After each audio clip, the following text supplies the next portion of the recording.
India has cut its Russian crude imports, hitting an 11th-month low, but it's not because the country's bowing to Western pressure. I'm Dr. Kay, a political scientist who looks at how information is shared. And headlines since December are reporting that New Delhi is cutting its Russian oil imports, but they have more to do with economics than India aligning itself with the West when it comes to Ukraine.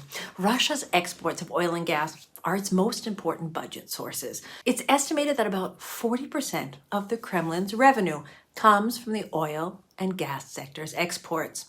When the full-scale invasion of Ukraine started in February 2022, Western nations, the G7, the EU, Australia, imposed sanctions and put a price cap of $60 per barrel on Russian crude oil.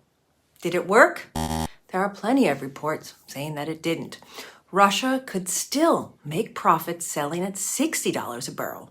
Studies say that the extraction only costs between 10 and 20 per barrel, and that by selling cheaply, Russia had access to cash it needed. You might remember Russia was cut out of some of the international banking systems in 2022. In the first 10 months after Russia invaded Ukraine, India saved $3.6 billion by buying the discounted crude from Russia, according to a BJP lawmaker, saving itself billions of dollars while paying into Moscow's war chest. But as oil prices rise and the Chinese buy more, Russian oil isn't as good of a deal for India. Russian crude is trading now at $85 a barrel, despite the price cap.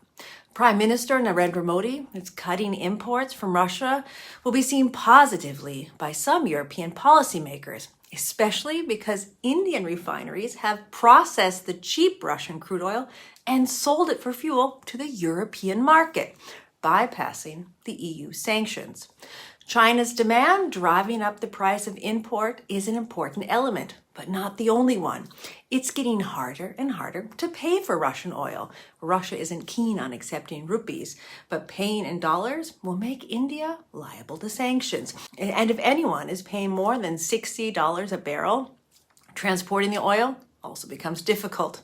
Since the start of the invasion, India has shied away from explicitly condemning Russia and held on to its historical ties with that country, which has helped the world's most populous country secure cheap energy that feeds its growth.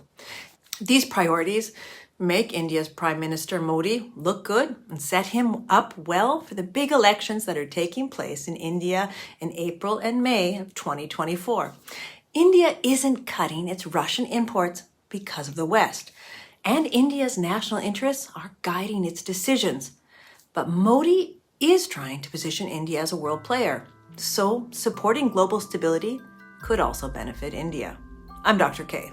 If you'd like to know more about this, check the sources I've provided.